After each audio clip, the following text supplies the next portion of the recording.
नमस्कार, हमारी खास पेशकश में आपका स्वागत है। आज हम चर्चा करेंगे कि आखिर पुलिसकर्मी क्यों कर रहे हैं आत्महत्या, क्यों नौकरी छोड़ रहे हैं और क्यों तरह तरह के आरोप अधिकारियों पर लगा रहे हैं। आज हम इस पर विस्तार से बताएंगे आखिर इसके पीछे कारण क्या है। हम पिछले अगर कुछ दिनों पिछले एक हफ्ते 10 दिन घटनाओं के बारे में देखें तो 4 पुलिस अधिकारियों कर्मचारियों ने अफसरों की प्रताड़ना से तंग आकर या तो आत्महत्या का प्रयास किया है या बीआरएस लिया है। जिस तरह से मुरैना के टीआई राम बाबू यादव ने बीआरएस का आवेदन दिया है, उससे लगता है कि पुलिस विभाग में सब कुछ ठीक ठाक नहीं चल रहा। और आप दूसरी बात करें, आज शनिवार को इंदौर जिले के कनाड़िया थाने में एक आरक्षक जिसका नाम है संतोष चौहान, उसने खुद थाने के अंदर जहर पी लिया। अब सोचिए क्या स्थिति होगी। इसके पहले मैहर में गत 16 अगस्त को आरक्षक संजय यादव ने फांसी लगाकर जान दे दी और कहा कि अब मैं जीना नहीं चाहता। 22 जुलाई को दतिया में एक पुलिसकर्मी ने अधिकारियों और रेत माफिया के दबाव में आत्महत्या कर लिया। आखिर ये घटनाएं क्यों बढ़ रही है? इसके पीछे कई सारे कारण हैं। निश्चित रूप से कहीं न कहीं पुलिस अधिकारी कर्मचारी बहुत दबाव में काम कर रहे हैं। पुलिस बल इतना कम है कि अधिकारियों को 16-16, 18-18 घंटे, 20-20 घंटे ड्यूटी करना पड़ रही है और सबसे बढ़िया छुट्टियां नहीं मिल रही। अब देखो, छुट्टियों देने में भी अधिकारियों की कई अलग अलग नांस होते हैं। कुछ अधिकारी ऐसे होते हैं जो अधिकारियों के चहेते होते हैं, कुछ कर्मचारी भी होते हैं, उनको जब चाहते हैं छुट्टी मिल जाती है। और कुछ ऐसे हैं जो लगातार मेहनत ईमानदारी से काम करते हैं और जब छुट्टी के लिए जाते हैं तो उनको मना कर दिया जाता है। जबकि देखा ही जाता है कुछ जो लगातार अधिकारियों के आगे पीछे घूमते रहते हैं, काम भले न करें, वो जो चाहते हैं वैसा काम करते हैं। इसलिए लगातार पुलिसकर्मियों में जो ये घटनाएं हो रही, उसका सबसे बड़ा कारण यही है कि एक तो सबको समान भाव से, अधिकारी जो भी होता है उसको, चाहे एसपी की बात करें, डीआईजी की बात करें, आईजी, वो जहाँ भी होता है पूरे ज़िले का मालिक होता है, संभाग का, जोन का मालिक होता है। उसको किसी ये नहीं होना चाहिए कि तेरा मेरा, जहाँ तेरा मेरा शुरू वहीं व्यवस्थाएं गड़बड़ाती हैं। इसी कारण आप देखिए पुलिस हर नए काम शुरू कर देती है। भोपाल इंदौर में आयुक्त प्रणाली लागू हुई लेकिन पुलिस बल नहीं बढ़ा। जो और जगह पुलिस बल जाना चाहिए था छोटी छोटी जगहों में, वो सब उठा के आपने इंदौर भोपाल में कर दिया। अब बाकी जगह खाली हो गए। थानों में जहाँ 50-50, 60-60 आरक्षक, प्रधान आरक्षक होना चाहिए, वहाँ कहीं 10 हैं, कहीं 15 हैं, कहीं 7 हैं, कहीं 18 हैं। अगर ये स्थिति है तो निश्चित रूप से इसमें तनाव बढ़ता है। अधिकारी, हर व्यक्ति की काम करने की सीमा होती है। फिर अवकाश मांगने जाते हैं तो अधिकारी नाक भौं सिकोड़ते हैं। अब क्यों भाई, अगर कोई आदमी लगातार काम कर रहा है तो उसको कुछ तो छुट्टी चाहिए।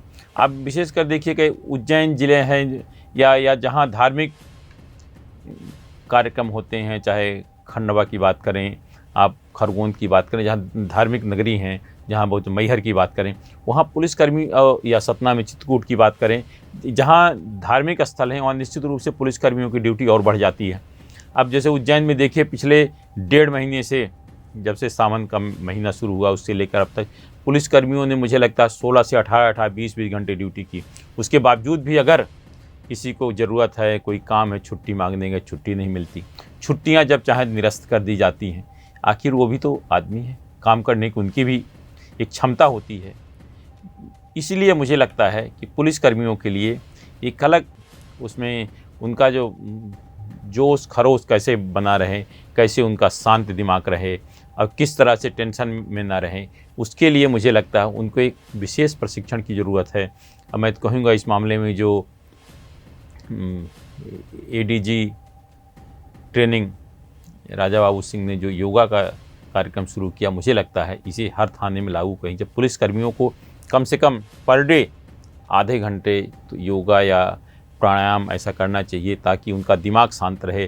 अगर शांत दिमाग रहेगा तभी अधिक मेहनत करेंगे, लेकिन ये कर भी नहीं सकते क्योंकि पुलिस बल है नहीं।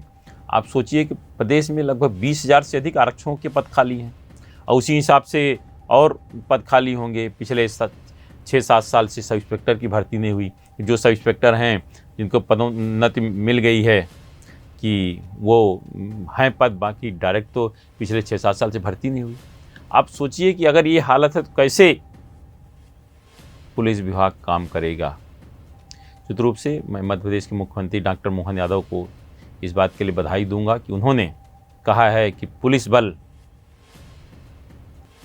की भर्ती के लिए उनका खजाना खुला हुआ, जितनी चाहो भर्ती करो, हमारे तरफ से कोई रोक नहीं। पुलिस विभाग के लिए सब कुछ उन्हें देने की कहा है, देना भी चाहिए कि किसी भी प्रदेश को बेहतर बनाने के लिए या वहाँ उद्योगपति तभी आएंगे जब वहाँ कानून व्यवस्था अच्छी रहेगी। कानून व्यवस्था बेहतर होना ही प्रदेश की सबसे बड़ी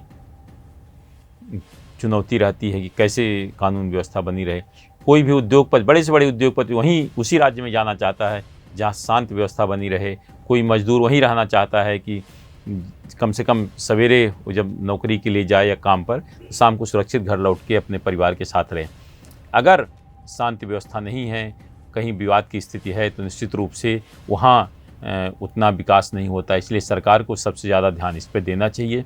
साथ ही एक जो राजनीतिक और अधिकारियों का दबाव है, उस पर भी मैं कहता हूँ वरिष्ठ अधिकारियों को ध्यान देने की ज़रूरत है। अगर कई जगह ऐसा होता है कि गलत प्रकरण दर्ज करने के लिए कहा जाता है।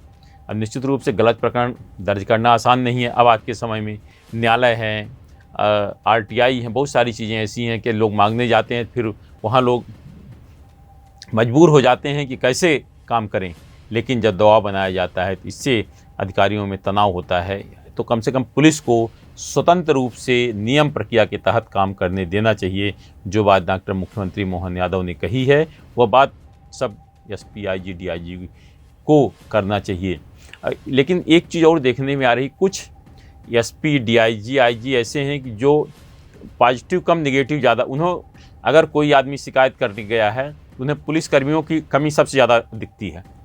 क्या सामने वाला शिकायत करता कौन है, क्या शिकायत कर रहा, ये नहीं देखते कि लगातार शिकायत कर रहा है, उसके शिकायत करने का उसको आदी हो गया है, उसको यही काम है, लेकिन उसकी बात सुनवाई होगी, अपने पुलिसकर्मी की नहीं सुनते हैं। इससे और ज़्यादा लोगों में नाराज़गी हो गई है। तो मैं तो कहूँगा कि जो विशेषकर जो आपको CM हेल्पलाइन में कुछ लोग उठा के देख लीजिए, इनका काम ही है कि शिकायत पर शिकायत तो कभी संतुष्ट। अभी अगर 2 आदमी लड़ रहे हैं तो एक खिलाफ कार्रवाई होगी, दूसरा कभी संतुष्ट नहीं हो सकता। तो मैं कहता हूँ इस मामले में भी थोड़ा सा सरकार को ध्यान देना चाहिए, मुख्यमंत्री जी को, कि शिकायतें जो हो रही, जो आखिर लोग शिकायत कर रहे हैं, कौन लोग हैं। अगर हम केवल शिकायत ही निराकरण में लग जाएंगे तो कैसे काम चले। बहुत जगह तो शिकायत करता पुलिस अधिकारियों को ही ब्लैकमेल करता, पुलिस कर्मचारियों को जो होता है कि हम कोई हेल्पलाइन वापस नहीं, CM हेल्पलाइन में शिकायत की वापस नहीं लेंगे, आप इसको देखिए कैसे काम कर सकते हैं। इस पर भी सबको ध्यान देने की ज़रूरत है। अब पुलिस बल जब तक नहीं बढ़ाया जाएगा, इस समय तनाव ज़्यादा ही रहेगा। पुलिसकर्मियों के तनाव के कारण ही लोग आत्महत्या कर रहे हैं या अवकाश ले रहे हैं, BRS ले रहे हैं। अब सोचिए, मुरैना के इंस्पेक्टर जिसने 37-38 साल नौकरी की और आरक्षक से TI बना है, उसके बारे में कहा जाता है कि डकैतों का विशेषज्ञ है, इस तरह बहुत हिम्मत वाला है, कभी डरता नहीं हो। लेकिन जिस तरह से उसने BRS के लिए आवेदन दिया, हालांकि मंजूर नहीं हुआ, अब देखना आगे क्या होता है। हालांकि BRS अधिकार है किसी का, अगर BRS दिया सरकार को स्वीकार करना भी पड़ सकता है अगर वो आदमी पीछे नहीं रहता। लेकिन वहाँ के IG सचिन अतुलकर से मेरी बात हुई, उन्होंने कहा कि सब कुछ ठीक है, कोई ऐसी बात नहीं है। SP ने उन्हें बुलाया था, समझा के सब ठीक कर लिया जाए। कभी कभी गुस्से या कुछ कारण भी लोग कर लेते हैं, कहीं कोई विवाद की स्थिति नहीं है। लेकिन ये स्थिति हर जगह है कि पुलिसकर्मियों के प्रति जो लोगों में नाराज, आम जनता तो पुलिस से भी बहुत नाराज़ रहती है। अगर विभाग के अधिकारी कर्मचारी उनको सपोर्ट नहीं करेंगे, केवल उनकी कमियां निकालने लगेंगे, तो कैसे काम होगा। कुछ अधिकारियों, नाम लेना उचित नहीं है, जिनका काम ही है कि थाने में जाएंगे तो अच्छा काम हुआ, कुछ नहीं, कमी क्या है, और फिर उसको नोटिस पकड़ा देंगे कि आपने गलती की। 1-2 DIG साहब तो ऐसे हैं कि जो पुराने से पुराने मामले ढूंढ रहे हैं कि 2007-8 में आपने गलती की, उसको नोटिस दे रहे हैं कि आपने ये गलती की। आखिर भाई क्यों। ये जो वरिष्ठ अधिकारी हैं उनको भी देखना चाहिए कि जो आरक्षक से लेकर इंस्पेक्टर तक आपके लिए 18-18, 20-20 घंटे, 24 घंटे काम करते रहते हैं, उनके वेलफेयर देखने की जिम्मेदारी उनकी होनी चाहिए। केवल कमियां निकालना आपका काम नहीं है। मुझे लगता है कि जिस तरह से मध्य प्रदेश के DGP कैलाश मकवाना ने इस दिशा में काम शुरू किया है और मुख्यमंत्री डॉक्टर मोहन यादव को उनको पूरा सहयोग मिल रहा है, तो ज़रूरत है कि जल्दी से पुलिस बल की भर्ती कर लोगों को थोड़ा शांति दें। और जो अवकाश बंद कर दिया जाता है बीच में, अवकाश निश्चित रूप से सबको मिलना चाहिए, क्योंकि कोई आदमी अगर रोज़ 18 घंटे 20 घंटे काम करता है तो कम से कम सप्ताह में 1 दिन 2 दिन तो उसे छुट्टी चाहिए, नहीं तो पागल हो जाएगा, कैसे काम करेगा। उसके साथ परिवार हैं, बच्चे हैं, माता पिता हैं, आखिर कभी तो कहीं ना कहीं कुछ तो उसको भी देखना है, उसकी जिम्मेदारी क्या होती है। इससे निजात दिलाने के लिए सबसे पहले जो सरकार का आदेश है कि पुलिसकर्मियों को सप्ताह में 1 दिन छुट्टी मिलनी चाहिए, वो आदेश केवल जारी हो जाता है, उसका भी पालन नहीं होता। हर कहीं आदेश निकल जाता है कि लॉ एंड ऑर्डर है ख़राब है, त्यौहार आ रहे हैं, ये फला प्रधानमंत्री की विजिट है या गृह मंत्री की विजिट हैं या और VIP विजिट हैं, इस कारण आपके अवकाश रद्द कर दिए जाते हैं। इस पर भी सोचने की ज़रूरत है। अगर अधिकारियों के लिए बहुत सारी सुविधाएं होती हैं, वो अपना काम चला लेते हैं, लेकिन कर्मचारियों के पास सुविधाएं कहाँ होती हैं, रहने का मकान है कि नहीं है, इस पे भी बहुत सारी चीज़ें होती हैं। कोई अगर 20 किलोमीटर 25 किलोमीटर दूर से आता है तो कैसे काम कर सकता है। इस सब पर ध्यान देने की ज़रूरत है। तो मैं तो कहूँगा पुलिस का वेलफेयर करना भी ज़रूरी है, अगर आप उससे 18 घंटे काम ले रहे हो, ताकि जो आत्महत्या की लगातार घटनाएँ हो रही हैं वो ना हो। जिस तरह से शराब माफिया, कोल माफिया और रेत माफिया का दबाव पुलिस कर्मचारियों पर बढ़ रहा है, वो निश्चित रूप से बहुत ही गलत परंपरा है, इस पर रोक लगनी चाहिए। एक ज़िला तो ऐसा है जिसमें रेत माफिया, कोल माफिया के इशारे पर अधिकारी कर्मचारियों की पोस्टिंग होती है, उसकी जानकारी सबको है, लेकिन किसी ने कभी कोई कार्रवाई नहीं की। वहाँ खुलेआम सब कुछ चलता है, क्योंकि जो कोल माफिया है अधिकारी उससे मिले हुए हैं। ऐसे अधिकारियों पर भी कार्रवाई होनी चाहिए। अगर जानकारी आपके पास जाती है तो उस पर कार्रवाई होना चाहिए। मैं तो कहूँगा प्रदेश के DGP कैलाश मकवाना, चूँकि बेहद ईमानदार और नेक इंसान हैं, उनको खुद अगर ऐसी कोई शिकायत आती देखना चाहिए, क्योंकि वो पुलिस विभाग के मुखिया हैं, मुखिया के पालनहार है, उनको सबको जितना उनको अपने IPS अधिकारियों की चिंता होनी चाहिए, उतना एक आरक्षक की भी चिंता होना चाहिए। तभी प्रदेश में पुलिस विभाग की व्यवस्था और सुधर सकती है। आज सिर्फ इतना ही। इस तरह से खबरों को जुड़े रहने के लिए हमारे चैनल पब्लिक वाणी को आप सब्सक्राइब करें, और आपके पास भी अगर कोई खबर है तो हमें ज़रूर बताएं, क्योंकि हमारा नाम है पब्लिक वाणी। आज की खबर आपको कैसे लगी, इस पर कमेंट बॉक्स पर कमेंट करके हमें ज़रूर बताएं। यदि आपके सुझाव भी इसमें कुछ हैं तो हमें ज़रूर भेजें। इस कार्यक्रम के प्रायोजक हैं इंटरनेशनल पब्लिक स्कूल भोपाल। इस कार्यक्रम के प्रायोजक हैं ओपन बुक्स एंड लेवरोज एक्सीलेंस इन एजुकेशन।